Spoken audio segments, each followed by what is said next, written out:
Vamos lá. Boa tarde. Então, hoje nós vamos fazer a leitura, né, do filme Mr. Pip. Quem assistiu, tranquilo. Quem não assistiu também poderá assistir depois. E, no caso, esse filme, a primeira vez que eu assisti foi porque no nosso grupo de pesquisa, então nós temos um grupo de pesquisa que é o GPEL, que é do IFRO mesmo, e a nossa linha de pesquisa, a linha número 1, é leitura, escrita e interpretação. E nós fizemos a leitura de um livro que é escrito pela Lígia Cademartori, O Professor e a Literatura. E essa teórica, ela vai falando sobre como o professor pode despertar o gosto à leitura em crianças, em adolescentes, em adultos. E esse despertar o gosto à leitura é um desafio tremendo para nós que somos professores, principalmente língua portuguesa, literatura, que é o caso da professora Mônica, que está aqui também. E no primeiro capítulo, a autora, ela faz menção ao livro Mr. Pip.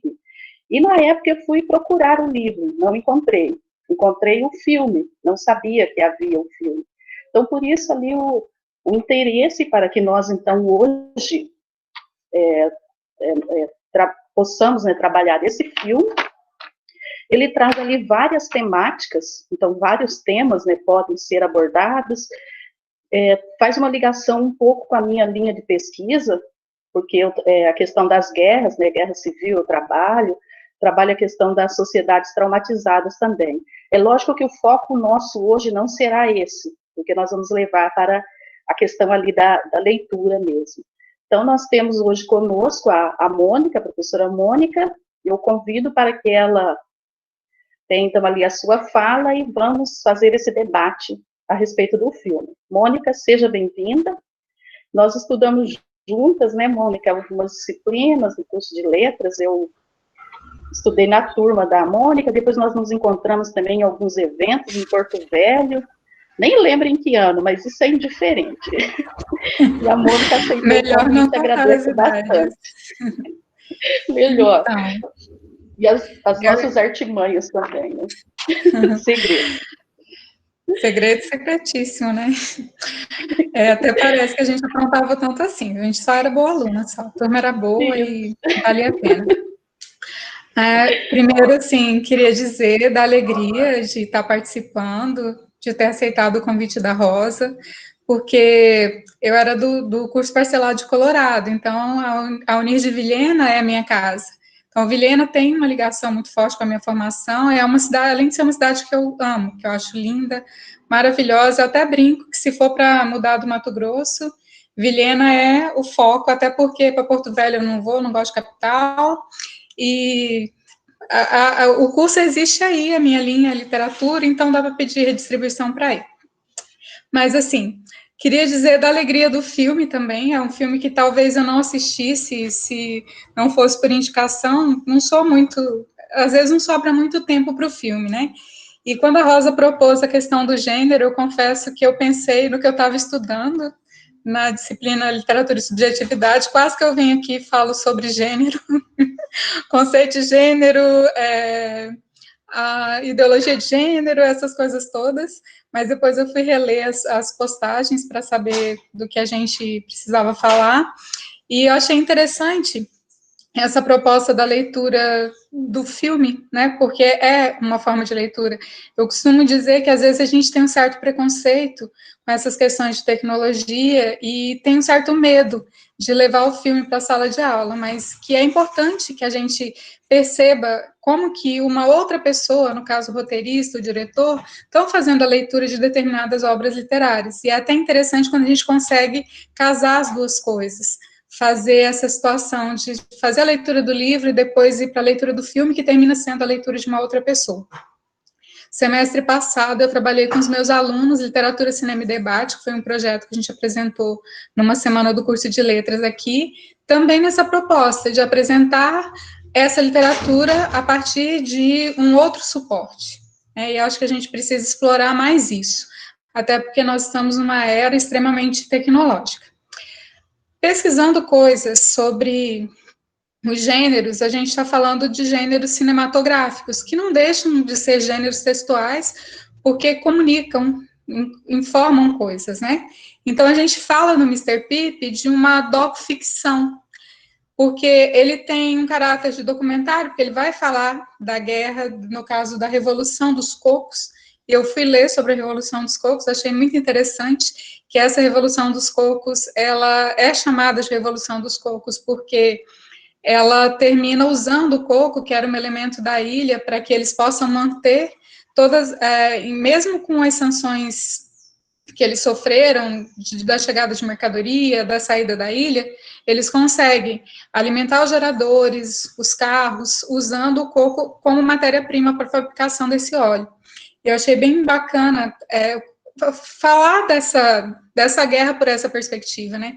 Essa ideia que eu acho, assim, de juntar um fato da história com ficção. Nesse caso aqui do filme, mistura-se a história da Matilda com a história da guerra, faz com que a gente conheça a história de uma forma mais suave e abre precedente para uma série de interpretações. Eu achei bacana que também fazendo a relação com a situação da intertextualidade que a gente vive falando dentro de sala, ó, intertexto disso, intertexto daquilo, dá para perceber, assim, numa análise bem superficial, 3 tipos de intertextualidade. Primeiro ele faz uma alusão, começando pelo próprio nome do filme e do livro, ao Charles Dickens, né? Então ele vai pegar o personagem, vai fazer essa alusão já no início. Depois ele traz também uma paráfrase, porque ele termina repetindo, contando da forma dele alguns trechos do livro do Dickens.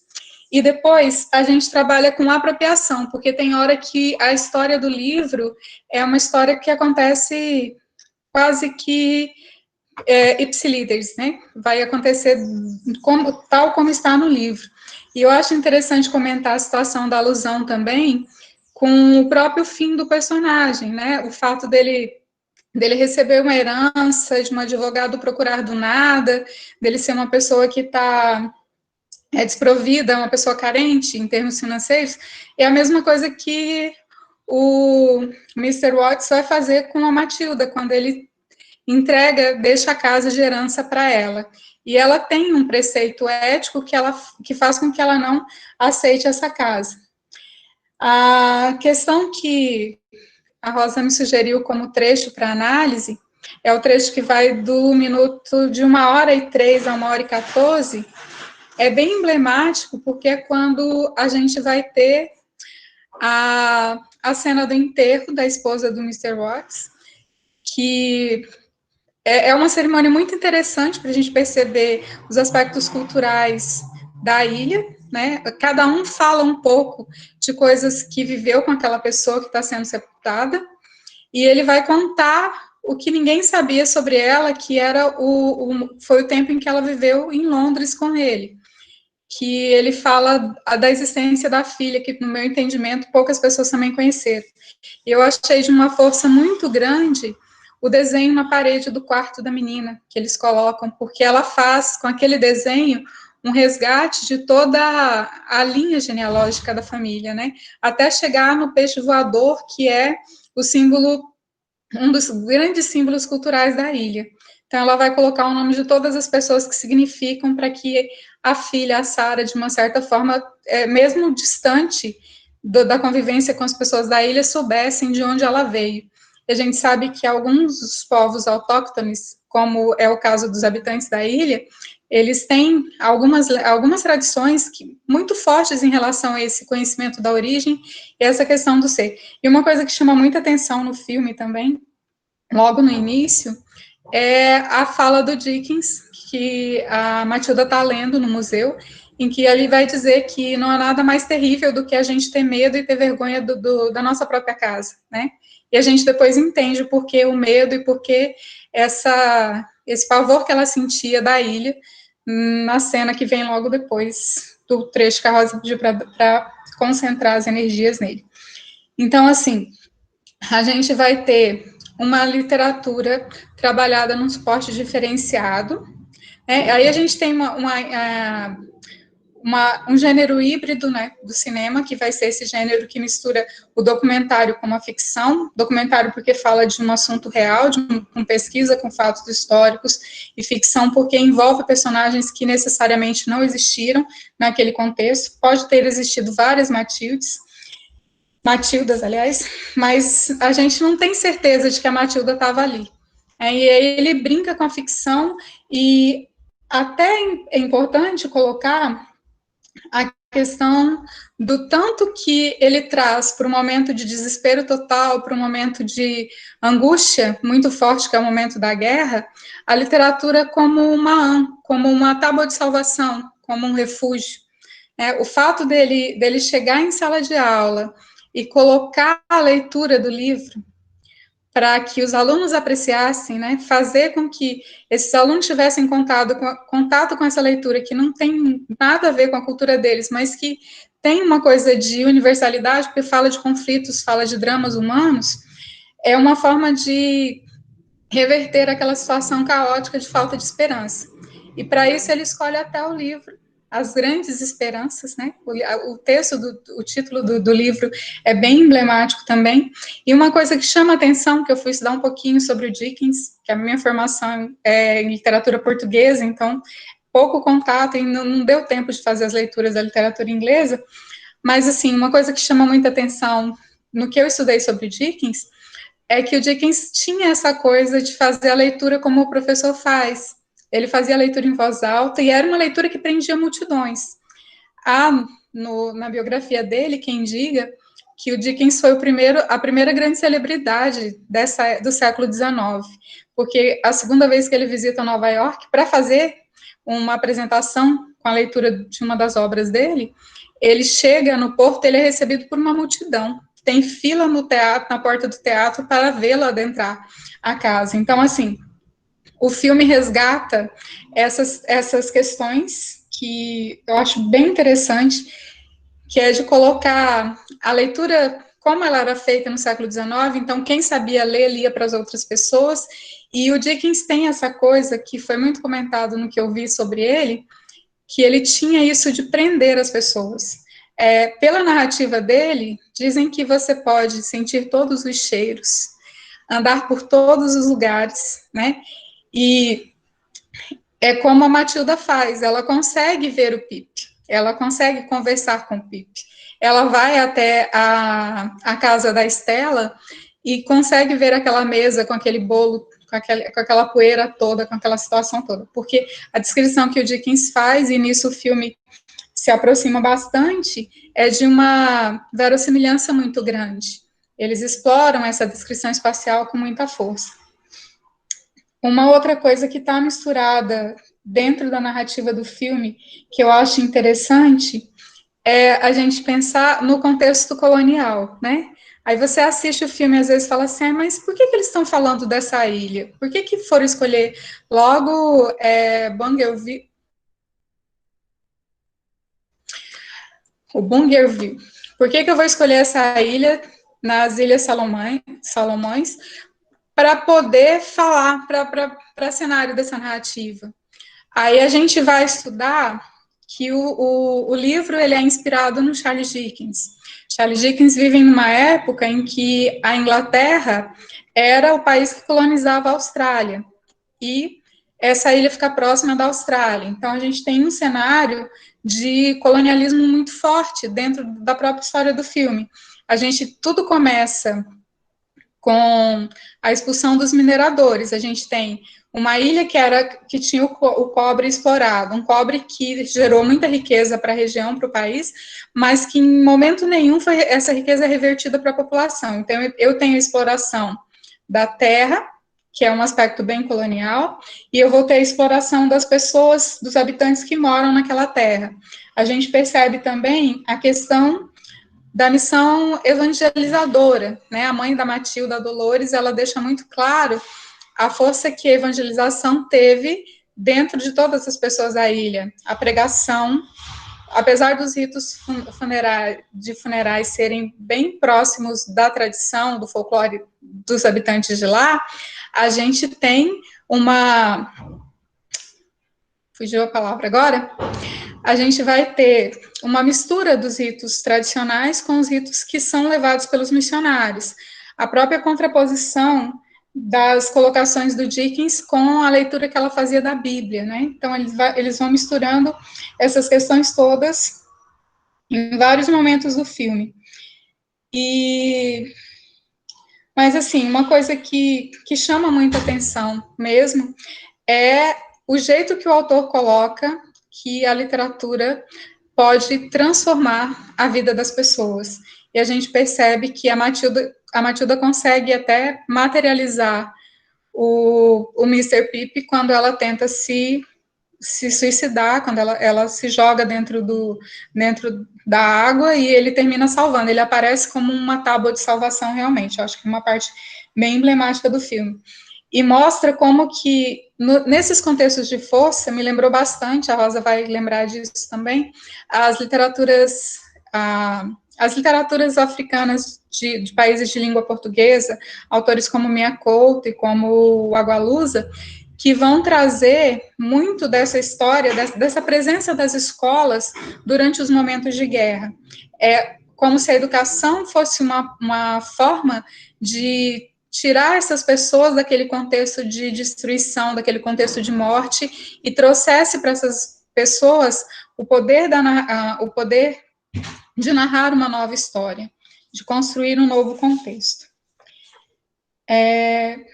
E uma frase que fica muito forte é quando o Mr. Watts vai dizer que não se pode fazer de conta que se está lendo um livro, que quando a literatura nos pega, ela nos rouba, de uma certa forma, do nosso real, que a gente vai realmente, como a Matilda, encontrar com o Pip, discutir com o Pip, ficar bravo com ele quando ele se esquece das pessoas que ele tinha deixado na vila, e a gente termina vivendo essa situação toda.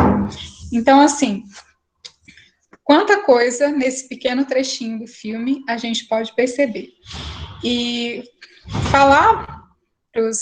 Ô, Mônica, você quer Oi. Que eu, no caso, eu projete o fragmento já? E depois você volta a falar, pode ser? Você que sabe. Então eu vou projetar. Eu estou dando spoiler aqui. Não tem problema não, sem problemas. Então eu vou projetar, eu vou fazer o seguinte, eu sei que os alunos vão ficar um pouco tristes, porque eles gostam da minha voz, e quando eu trocar aqui, eles vão ficar sem ouvir a voz da professora. Mas daqui a pouquinho eu volto, tá bom? Tudo bem. Aproveitando esse momento técnico, também lembro que o nosso chatzinho está aberto para inscrições. Então, assim, a partir do que a Mônica está trazendo... Peraí que minha câmera está fechada. A partir do que a Mônica está trazendo, do fragmento do filme, enfim, elementos que a gente vai trazendo e conectando na hora, se quiser fazer uma pergunta, se quiser trazer uma contribuição, uma colocação, inscreve seu nome aqui no chat do lado, que mais para o final vai ter um momento aberto para que as pessoas se coloquem, perguntem, contribuam, tá bom?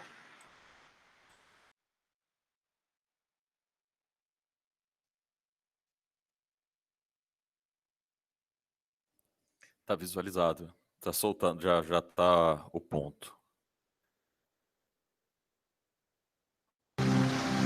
Ok, passando.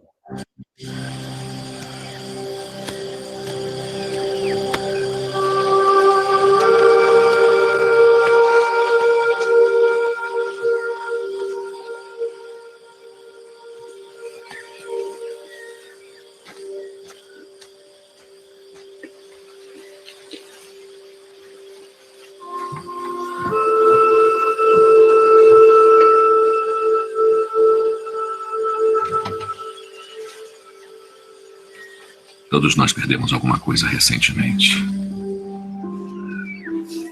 E essas perdas, eu acho que deveríamos usá-las para nos lembrar de tudo que nós não podemos perder. Nossas mentes e nossa imaginação. Onde está a nossa imaginação? está lá fora e aqui dentro.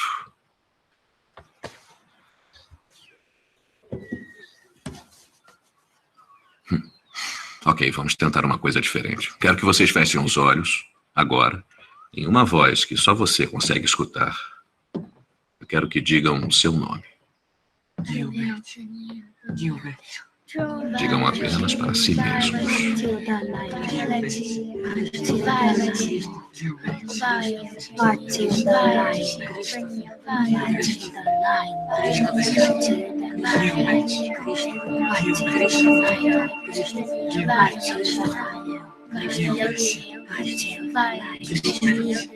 Não há uma pessoa, nenhuma, em toda a história do mundo que tenha usado a voz para dizer o seu nome. Ela pertence a você. Ninguém pode tirar isso de vocês. Quando o Sr. Dickens se sentou em 1860 e começou a escrever Grandes Esperanças, a primeira coisa que ele teve que fazer foi criar um espaço para a voz do Pip. E é isso que a minha amiga Matilda fez quando ela começou a escrever a história do Pip. Ela nos deu uma missão especial. Uma missão sagrada. Precisamos recuperar a história de Esperanças. E então, quem topa? Sim, Christopher. O Pip queria ser um cavaleiro? Sim, ele queria. Qualquer pessoa pode ser um cavaleiro? Sim, pode sim. Até uma pessoa pobre?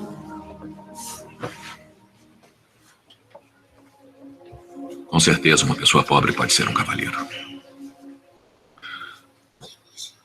Um cavalheiro. Um cavalheiro é uma pessoa que nunca esquece sua conduta. Não importa qual seja a situação. Não importa o quão terrível, o quão ruim. Dinheiro e posição social não tem nada a ver com isso. Um cavalheiro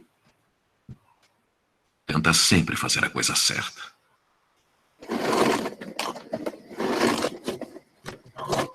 Aonde estava? Na escola, é claro. Que? Com aquele burrinho, papai? Mãe, você que convenceu o Sr. Watts a voltar. Isso vai tirar o Pip do conforto e da segurança de casa para a desconhecida metrópole. Metrópole? Tudo bem. Diríamos que isso daqui é a nossa pequena vila. E no tempo do Pip, a Grande Londres seria essa metrópole imensa.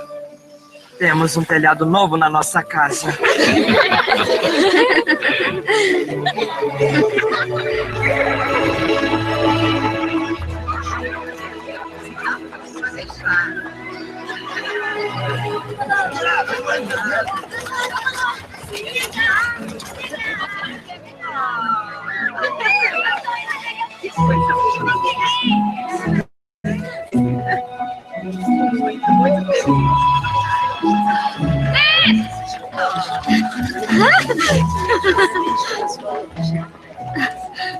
Ai. Poderíamos dar licença, Herbert? O que houve? Não é nada, eu só estou atrasado para uma reunião. Ah, eu ando com você. Não. É a jovem senhorita Havisham.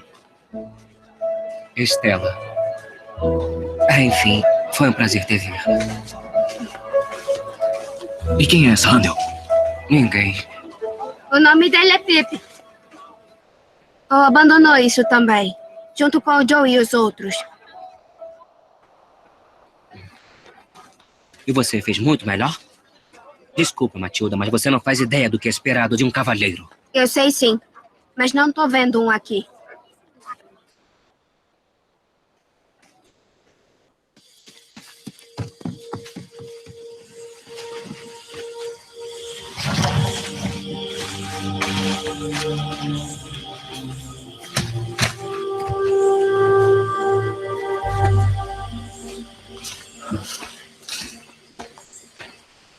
Não tem nenhuma sombra para eu brincar? Droga. Matilda, o que está fazendo espiando por aqui? O que a Estela diz pro Pipe? Não tem nenhuma sombra para eu brincar?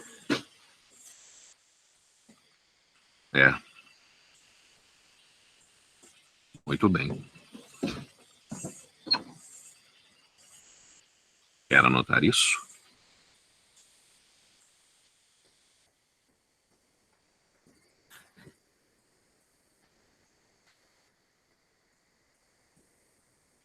A senhora Watts leu Grandes Esperanças? Grace? Não, não leu. Ela tentou. Até que ela disse que leria até o final se eu fizesse o mesmo com a Bíblia. Aí acabou.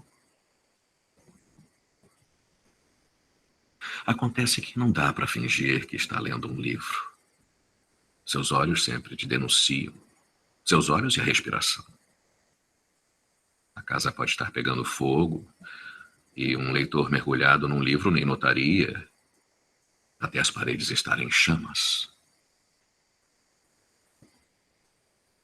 E para mim, Grandes Esperanças foi um livro assim. Ele deu permissão para mudar a minha vida, me reinventar.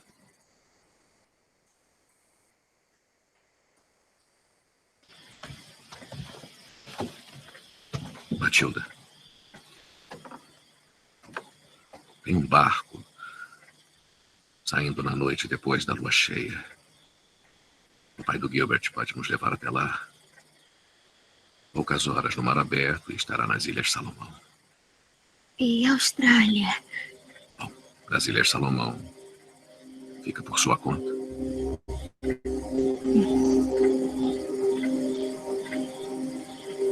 Ah, e a sua mãe também, Matilda. É muito importante que você não conte a ninguém sobre isso, nem mesmo Dolores, até eu avisar.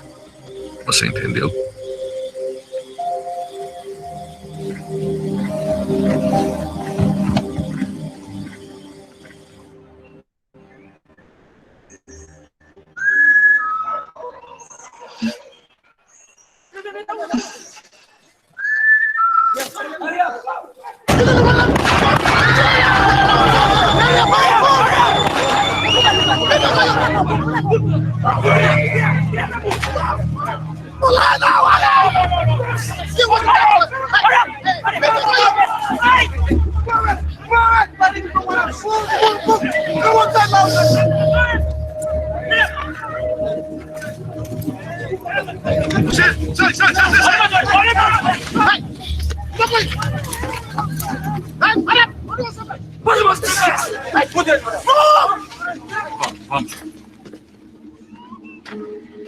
Precisamos de remédios. Todo o remédio que tínhamos, vocês queimaram. Quando estivemos aqui, estavam escondendo um homem chamado Pip. Já decidiram me entregá-lo?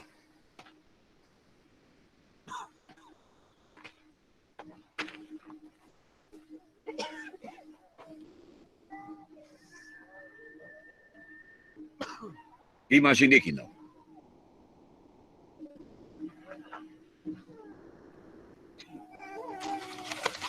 Anda. Anda!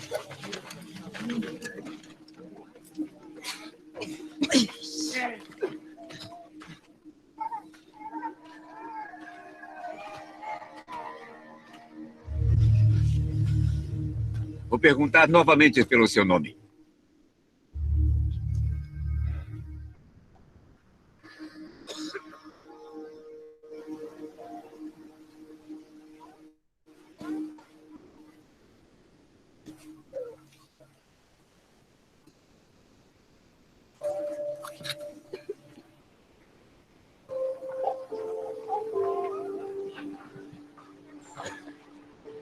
Sendo o sobrenome do meu pai, Rip, e o meu nome de batismo, Philip. A língua de menino não conseguia pronunciar esses nomes como nada mais longo nem mais explícito que Pip. Por isso, Passei a me chamar Pip.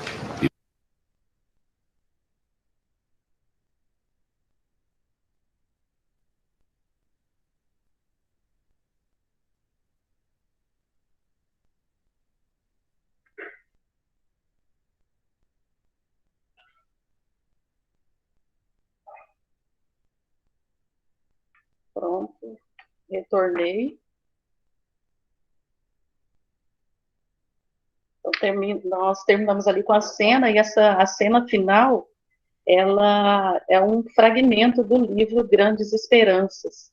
Quando o Pip se apresenta, quando ele chega à cidade, ele fala quem é ele. Vamos ver a Mônica.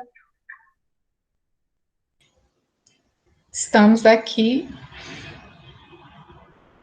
Você, Mônica.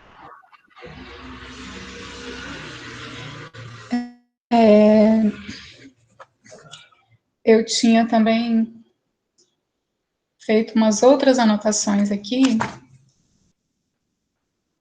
Deixa eu só encontrar aqui.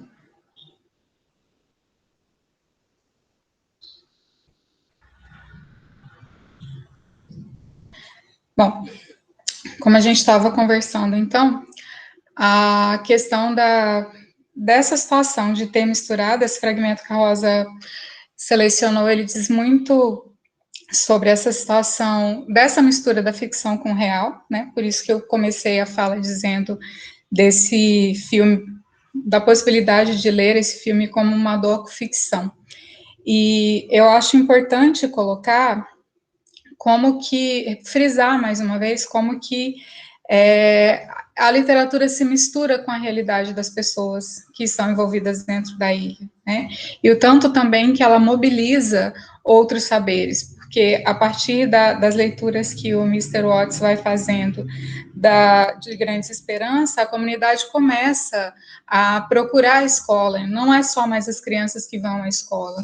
Essa necessidade dessa ficção, desse mundo, dessa esperança contada pelo Dickens, ela atrai a comunidade inteira. Tem uma cena anterior a essa, que praticamente todos os pais estão acompanhando os filhos, e eles começam a compartilhar também, até uma forma de dizer que não era só o Dickens que sabia das coisas, eles vão começar a compartilhar alguns saberes que são bem da cultura deles, as situações da agricultura, as situações dos nascimentos, a relação entre as famílias. Isso vai ser colocado com bastante prioridade dentro do contexto do filme também. Rosa. Algum questionamento? Alguém quer perguntar algo?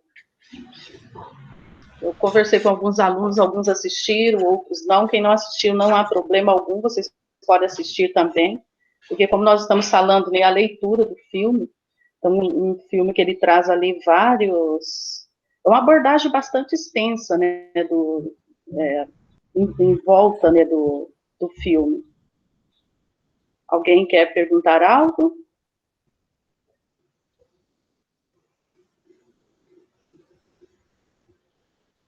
E ali o que me chama a atenção também, a medida, Mônica, que ele vai falando, né, a respeito do... Então, é um livro dentro de outro livro. Aquelas partes em que aparece a Matilda com a roupa, né, diferente, são os trechos da memória dela. Então, é quando ela resgata as leituras. Até essa fala também, eu não sei o que vocês falam a respeito desses espaços, dessas vozes, o que vocês entenderam sobre esses espaços e vozes, quando o professor pede para que cada um dos estudantes ali falem o seu nome. Eu quero que os alunos falem ali qual é a compreensão deles. Se eles não se inscreverem, eu irei inscrevê-los. Andressa, eles sabem que eu sou assim. Professora linda, olha, a senhora lembra que por isso que eu sempre me amo. Comentar nada, eu só entrei para assistir mesmo, porque... Aí, bom, né? Você conseguiu já assistir ao filme ou ainda não? Sim, eu assisti ele todo, já tem tempo. Desde que a senhora passou, eu já assisti tudo, só que, né, não deu muito certo. Tá bom, então. Você comentou comigo, agora que eu lembrei, Andressa, depois nós falamos. Alana. Oi. Qual o seu comentário, a questão desses espaços e vozes, o que você entendeu?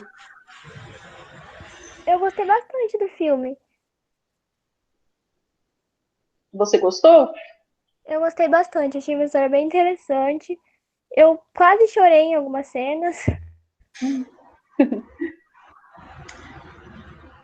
São algumas cenas fortes mesmo, algumas cenas, né?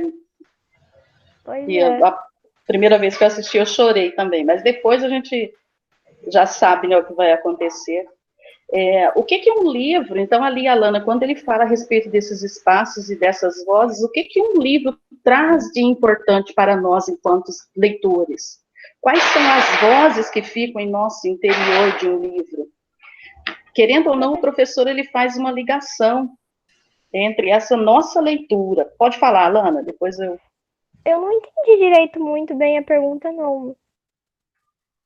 Você lembra ali o trecho que eu projetei? O professor pede para que os alunos falem o nome deles em voz alta. Qual o significado desse falar o nome em voz alta para você?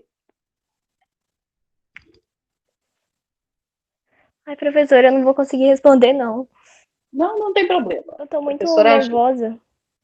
Mas olha, normal.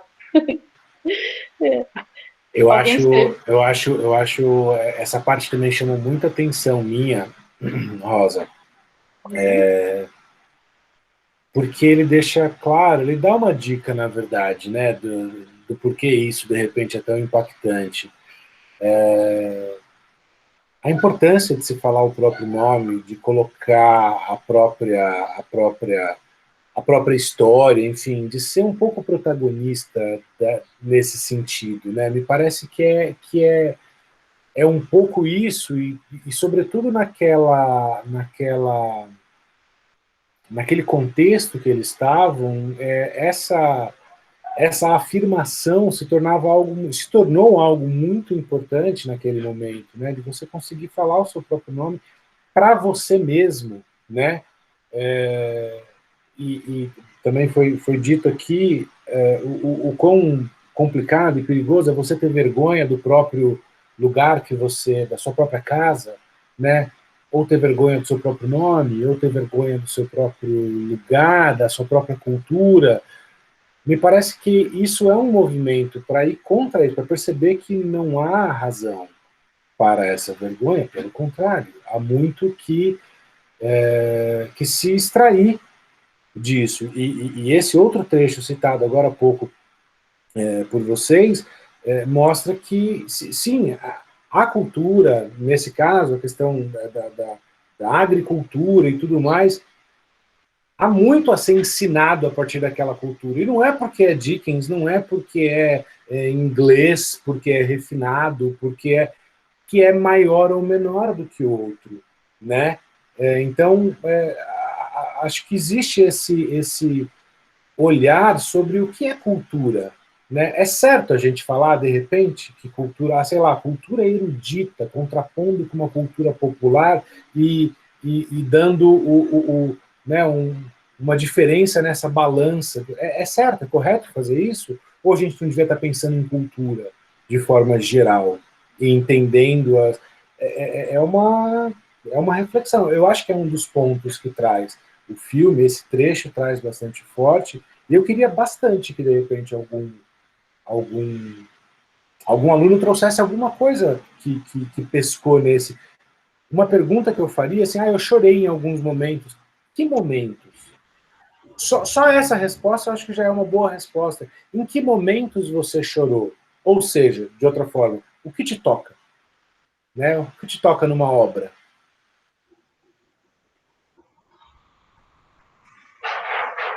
E creio que são vários, né, os momentos que levam ao querer chorar e muitas vezes até mesmo chorar. Porque eu confesso que a primeira vez que eu assisti ao filme, eu tive aquela cena lá do Daniel. Eu não sei se coincide, né, o nome Daniel, os alunos sabem por quê, mas quando acontece aquela situação com ele, que ele ingenuamente, por ser criança, em meio a um ato de coragem também, mas mais inocentemente, ele levanta a mão, né, quando o soldado pergunta, né, se alguém havia presenciado aquela cena, a cena, né, em que o professor é massacrado, e ele levanta a mão dizendo que sim. Então, são cenas, né, algumas cenas que são fortíssimas. Eu não sei os alunos quais as cenas, né, que tocaram, e é interessante a pergunta aí do professor Flávio, se alguém quiser falar.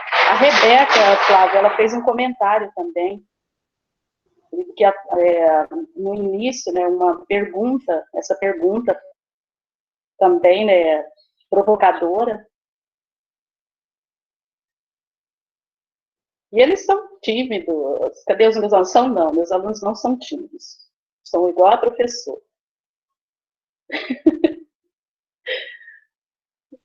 Eu vou falar de um ponto. Ai, quem quer falar? Pode falar. Não, pode falar. Eu achei interessante, dentro do que o Flávio estava falando, e do que você colocou também, Mônica.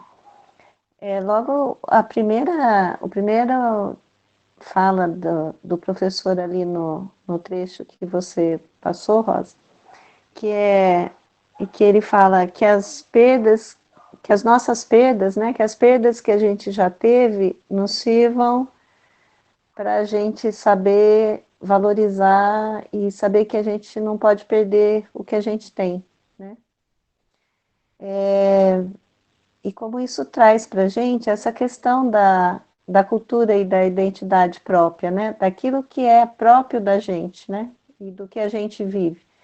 Porque a vida toda, para a gente, é um desafio, né? No nosso país, principalmente, em que existe muito conflito de culturas, né?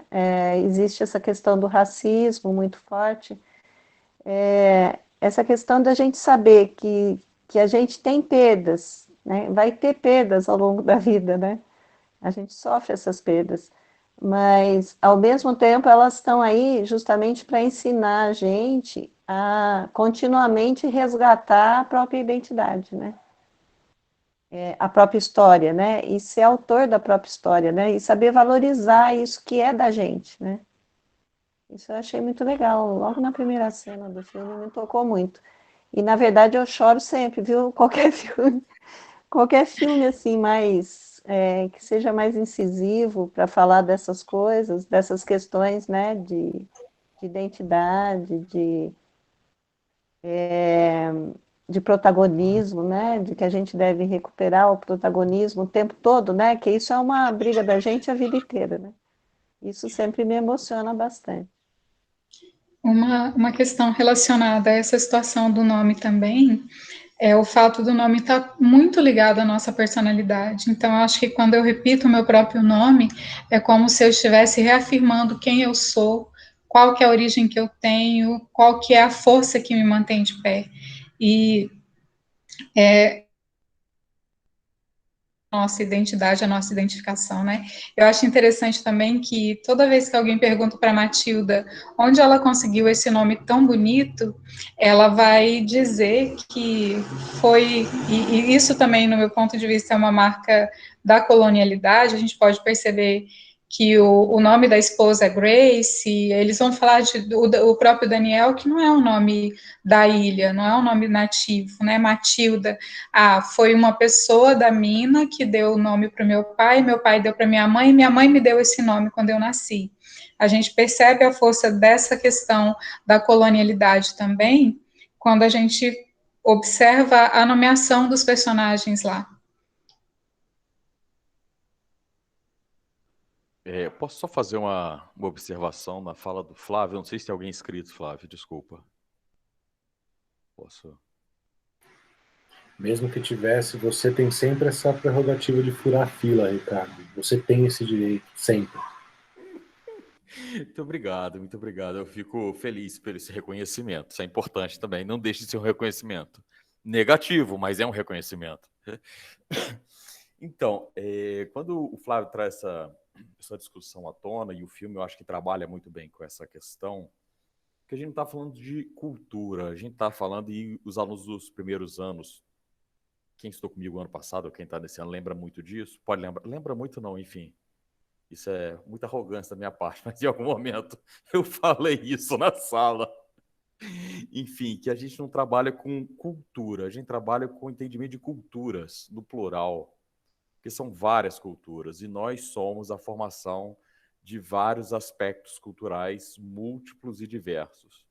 Quando a gente está falando de uma cultura brasileira, só para fazer uma ponte aqui para o nosso caso do Brasil, perdão do Bernardo, que está em Portugal e é angolano, não é, Bernardo? Ou errei? Angolano, então. Sendo que nossa cultura brasileira também, nós devemos parte também desse caldeirão cultural à nossa ancestralidade também com os povos africanos, com Angola e Moçambique, de língua portuguesa, e outros também de não língua portuguesa, né? Mas, enfim, a gente está falando de culturas porque a gente é um pedaço de cada coisa. Por isso que a gente fala assim, de cultura brasileira. Tem que falar de culturas brasileiras, porque assim, a cultura do norte é diferente da cultura do sul, do sudeste, do centro-oeste, do nordeste. A cultura do norte também diverge. A cultura do sul de Rondônia, que não deixa de ser norte do Brasil, ela tem uma relação menos estreita com boa parte daquilo que conhecemos com a cultura do norte, do Pará, ou seja, do Amazonas, do Amapá e afins. Então, quando a gente vê um filme como esse, a gente consegue abrir um pouco os nossos horizontes, abrir a nossa percepção do outro para questões que são muito importantes, como a questão da negritude, a presença da mulher, a questão de gênero e tudo mais.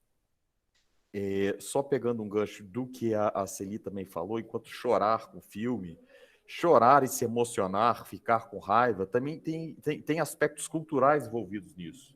A gente se emociona, a gente fica com raiva, dependendo da carga de familiaridade ou de estranhamento que a gente encontra em determinadas cenas. Isso faz com que a gente se emocione, ou seja, através da raiva, através do choro. O pior sentimento talvez seja a indiferença.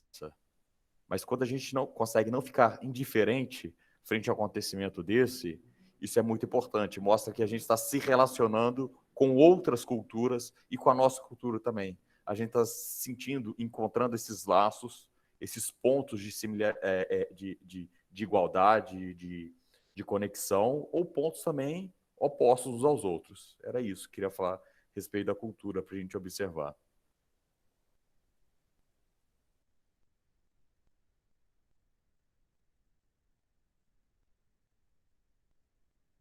Muito obrigada, Ricardo.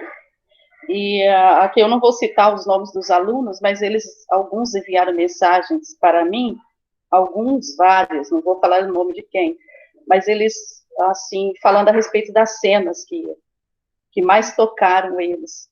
E é impressionante que a mesma cena, né, aquela cena que vem na sequência do que nós projetamos. Então, é a cena ali da morte do professor, da morte da mãe também, e alguns relataram que até com esse fragmento que eu passei, alguns choraram de novo. São cenas fortes mesmo. É interessante ali o que o Ricardo, meu professor Ricardo, abordou. Alguma pergunta? Algum comentário? Fazendo um comentário, Rosa, acrescentaria uma situação a essa que me chamou bastante atenção, é que quando eles vão fragmentar o corpo do professor, eles fazem isso depois que ele está morto. E não é o que acontece com a Dolores, né? Aí você fica pensando se também não é um tipo de retaliação, a postura de coragem que ela teve enquanto mulher, de se colocar diante daquelas pessoas. Teve uma coisa que eu tinha notado aqui, que eu terminei esquecendo de falar, que também chama atenção, a dor que a Matilda sente quando ela vê a cômoda onde ela tinha guardado o livro escondido ser queimado. E a necessidade que os guerrilheiros vão encontrar de queimar todo o acesso à informação que aquelas pessoas tinham, né? E eu não tive como não lembrar da cena do que aconteceu agora no início do ano aí em Rondônia, da SEDUC pedindo para serem recolhidos os livros das escolas, né?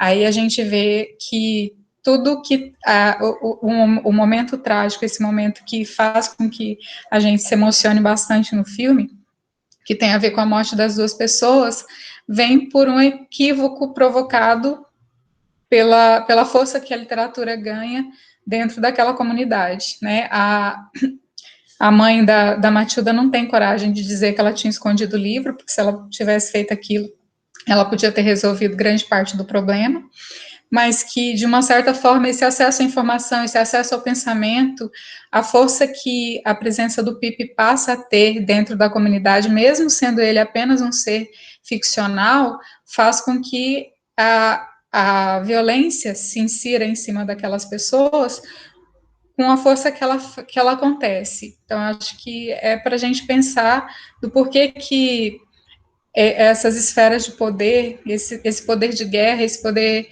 de controle, tem tanto medo dessas questões do pensar e do imaginar também. Eu posso só direcionar, então, aproveitando a fala de Mônica, eu sei que já está quase no final, aí seria destinado para os alunos, assim, seria uma coisa muito objetiva. Eu não sei quem lembra, ou quantos lembram desse caso que a Mônica nos trouxe agora, que foi um documento que saiu, se eu não me engano, via Secretaria de Educação, para recolher alguns títulos que estavam em bibliotecas, de livros que estavam em biblioteca. E alegavam uma série de coisas que traziam, enfim, um conteúdo, seja erótico ou homoerótico, eu não lembro o que era necessariamente, revolucionário, uma coisa desse tipo. Mas, enfim, na visão de vocês, um ou dois poderiam se manifestar. Quem ouviu falar nisso, o que vocês acham disso? Isso é relevante, não é relevante? Tem importância, não tem importância? Qual é a visão que vocês têm sobre isso? Aí seria para os alunos.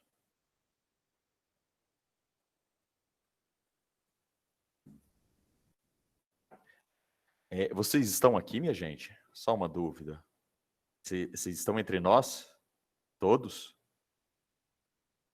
Ricardo, eles estão, mas tem que usar o meu esquema ali, ó. O slime, por favor. Ah, tá. Nas minhas aulas é sempre assim, sabe? Apesar que agora não é aula, né? Mas eu falei que eles iriam falar. Mas sem vergonha de falar, o que vocês acham desse episódio? Weslane, você poderia abrir seu microfone e seu coração para nós nesse momento, se você se sentir à vontade?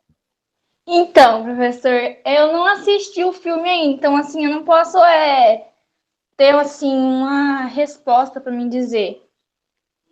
Sim, mas a respeito do que a professora Mônica nos trouxe agora, dos livros que houve esse documento para o recolhimento de alguns títulos nas bibliotecas do estado de Rondônia, vindo do governo.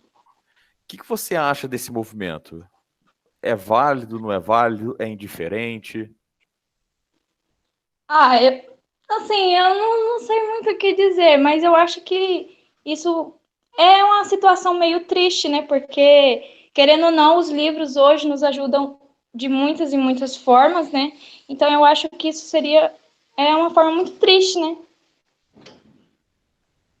Não sei assim dizer. Não, tudo bem. Tudo bem, Weslane, muito obrigado.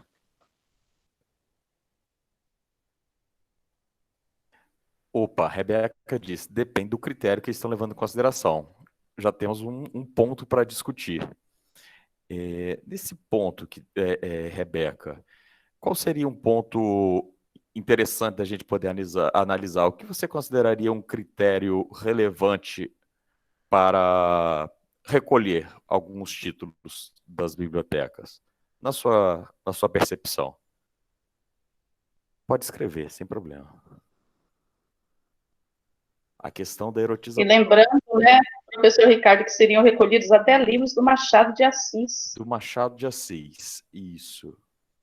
Então, o que é a questão da erotização. Então, vamos pensar o seguinte, gente, sem discordar com o que a Rebeca falou, mas se a questão da erotização nos preocupa tanto, nós não deveríamos assistir, por exemplo, televisão ou ter acesso à internet. Porque a fonte do nosso acesso a questões eróticas, ela vem da internet, ela vem da televisão, vem das músicas. Será que ela necessariamente vem dos livros? É uma pergunta que fica, não precisa ter resposta, é só para a gente poder pensar um pouco. Será que o que é mais rápido e mais prático, a pessoa assistir um vídeo pela internet ou na televisão, ou ler 250 páginas de um livro? Era isso.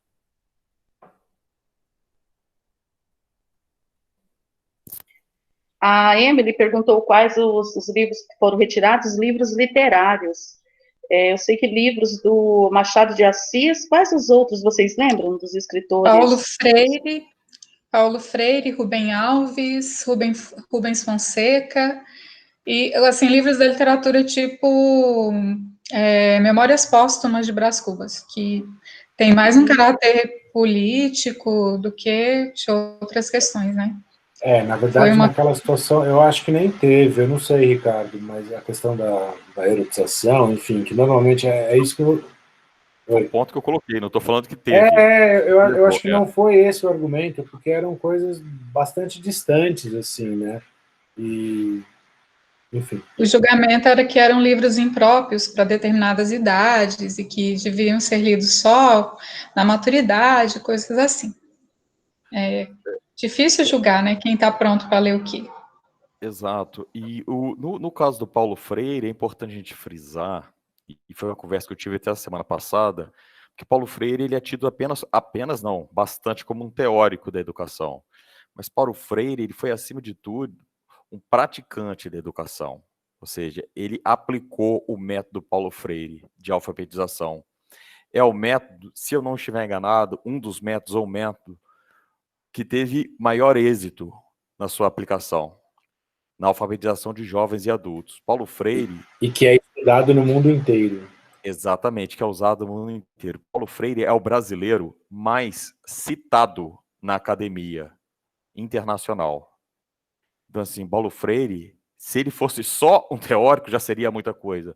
Mas, além de um teórico, ele era um prático. Ele praticava aquilo que ele esboçava nas suas teorias. Então, assim, Paulo Freire vai muito além de uma percepção da teoria da educação. Ele é a prática, ele é o pé no chão. Ele é o cuspe giz da sala de aula. Professor Ricardo, uma metáfora que a gente pode considerar dentro do filme é que, a partir da leitura, né, a gente percebe que a pessoa se transforma, né, esse processo de crescimento, de emancipação política, porque a Matilde estava presa, eles estavam numa ilha em que eles não podiam sair da ilha fisicamente, mas a imaginação dela, através da leitura, estava livre. Então, a leitura e esse acesso que o Paulo Freire trabalha com o processo de alfabetização, de letramento, que vai muito além da alfabetização do conhecimento de mundo, ele tem a ver com a emancipação, com a libertação das pessoas do que a gente julga de poder hegemônico, de poder controlador, de todo esse processo de dominação e subalternação. E a importância ali que nós temos que observar a respeito da leitura, porque é igual a Matilda, que ela leu o livro, mesmo após a destruição, aquela leitura está nela. A partir de então, ninguém mais vai tirar, porque despertou o gosto para que ela, em outros momentos, ela fará outras leituras. Rosa, lembrei aqui agora, vou falar para não esquecer, porque eu estou com amnésia hoje, do Ben Carson. Não sei se você já assistiu a história do Ben Carson, Mãos Talentosas, em que tem uma cena também que lembra muito a Matilda, porque eu o tempo todo assistindo o filme lembrando, que a mãe fala para o Ben que ele tinha que começar a imaginar, que ele tinha que encontrar o ratinho azul. E quando ele visse o ratinho azul passando na cena, ele ia conseguir entrar dentro da história e a história ia fazer sentido para ele. O professor não precisa desse recurso para fazer a Matilda viajar e ela vivenciar as histórias do Pipe, né? Mas como que esse processo da imaginação ganha corpo dentro da gente? Quando a gente consegue, como ele diz, não fazer de conta que está lendo um livro, mas ler o livro com todo o nosso corpo demonstrando que a leitura está acontecendo.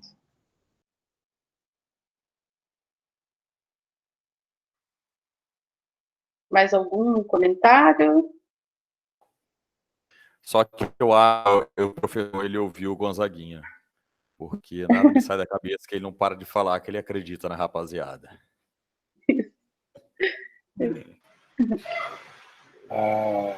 Eu tentei colocar aqui a lista, é fácil de achar, eu coloquei aqui livros retirados, Rondônia, vem a reportagem com a lista inteira, são 42 títulos que um determinado memorando na época, retirou. Então, eu tentei colocar, mas parece que o chat aqui ele tem um limite de caracteres, então chegou no 10º título, ele não estava mais. Mas quem tiver interesse, essa busca, livros retirados, Rondônia, dá acesso de cara a reportagem com a lista inteira, tá bom? Mais algum comentário? Mônica? Estava aqui se você olhando. Quiser fazer as suas considerações. O Bernardo não falou hoje, porque ele comentou que ele não iria falar. Por quê? Eu iria forçar para que ele falasse. Fala pelo menos um oi aí, Bernardo, para nós. Quero ouvir a sua voz. Boa tarde a todos e a todas. Muito obrigado, Rosa. Eu acho que eu já disse, mas hoje acho que o espaço não era propriamente um espaço meu, era mais para ouvir. Eu, por acaso, também tive a felicidade de ver o filme e, como disse, há aspectos que chamaram uma atenção muito mais pela negativa do que outras coisas. Mas eu gostava era de partilhar agora que a Rosa me deu a palavra, que também fosse frisada a questão, pronto, está presente na questão do filme, a questão do peso racial, sobretudo assente nas questões o que é ser, quando há perguntas como essas, o que é ser cavalheiro, ou respostas como só me sinto negro quando estou diante do branco, coisas do gênero. E depois também podíamos, se calhar, refletir nos próximos momentos sobre a questão da leitura, o que é que nós devemos fazer para sermos bons leitores, porque parece-me que, de acordo com o que eu vejo, há aí algumas condições que influenciam para que as pessoas sejam boas leitoras, assim, não é? O que é que eu tenho que fazer para poder ler? Não é ler quais são as preocupações, o que é que eu tenho que ultrapassar primeiro para que eu consiga ter a capacidade de ler, ter a capacidade de poder ler, interpretar os fenômenos que andam à minha volta e poder fazer a minha comunidade crescer. Muito provavelmente será daí que alguns livros sejam considerados como sendo proibidos, porque quem o lê provavelmente tem uma única visão e acha que um determinado livro é capaz de influenciar negativamente porque entende que as pessoas não estão preparadas para poder interpretar. Acho que a Rosa ouviu a minha voz e muito obrigado. Ouvi, obrigada, Bernardo. Os alunos também gostam, por isso. Mônica, as considerações, o Ricardo, Flávio, Angélica, Celi, por favor. Eu ia até colocar essa frase, essa fala que o Bernardo colocou, que eu estava bem lendo o comentário da Rebeca aqui. Acho que é uma questão que está bem punjante nessa situação que a gente tem vivido nos últimos meses, com a morte do Miguel, com a morte do menino João Pedro, com a morte daquele moço nos Estados Unidos, e as questões estão caminhando bem para essa situação, né? E uma coisa que é importante dizer, e assim, a visualização desse filme, a leitura desse filme veio bem de encontro com as leituras que eu fiz no último mês, do Baba, do Fanon, e também das questões da crítica feminina, a gente perceber o tanto que essa necessidade de universalização das coisas, quando o professor colocou um pouquinho antes a necessidade da gente falar em culturas e não apenas em uma cultura, o Rombaba vai deixar bem claro que não tem uma identidade, existem várias identidades, que essas identidades elas vão performatizando-se do jeito que a gente vai vivendo, nos contextos que a gente vai vivenciando, essas identidades elas vão se alternando, elas vão melhorando, elas vão se moldando. E a gente fica nessa tentativa boba de ficar perguntando o que é ser branco, o que é ser negro, o que é ser mulher, o que é ser homem, o que é ser hétero, o que é ser homo, e a gente termina limitando muito o que é ser humano, porque ser humano é muito mais do que ser uma coisa ou ser outra coisa. Então, acho que a gente precisa... O filme chama atenção para essa situação também. E uma outra coisa que eu fiquei refletindo bastante nas leituras que eu fiz sobre a Revolução, nas leituras que eu fiz sobre o Dickens, sobre o próprio filme, é o fato da gente já estar quase adentrando o século XXI, porque o tempo da narrativa do filme é de 89 a 92, salvo engano. Então, a gente estava quase batendo na porta do século XXI e a gente ainda estava falando de uma situação de exploração colonial. A gente ainda está falando, se for para as ilhas agora, para ver o contexto das pessoas que estão naquele lugar, a gente ainda vai falar de uma má distribuição de renda, de pessoas que se acham melhores que as outras. Então, assim, em pleno século XXI, a gente vive um processo de dominação, de colonialidade, que só tem acabado e massacrado a grande parte da humanidade. Então, tem pouquíssimas pessoas recebendo dinheiro por alguma coisa, controlando determinados lugares e outras sofrendo com a ausência desse dinheiro e de acesso a esses lugares que são bem marcados por essas esferas de poder. Eu vou aproveitar para agradecer o convite, não sei se eu atendi a expectativa, eu espero que sim, e dizer do prazer de estar com vocês e de discutir, de poder ter lido esse filme, como foi gostoso fazer essa leitura desse filme. Obrigada.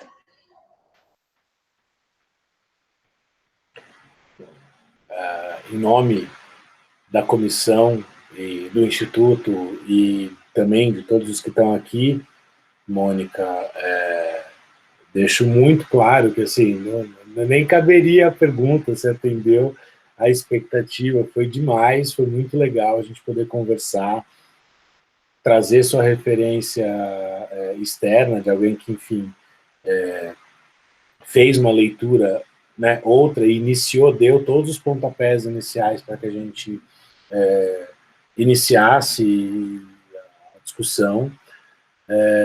Agradeço muito a gente, que agradece a sua disponibilidade, o seu tempo, a todos os presentes, alunos.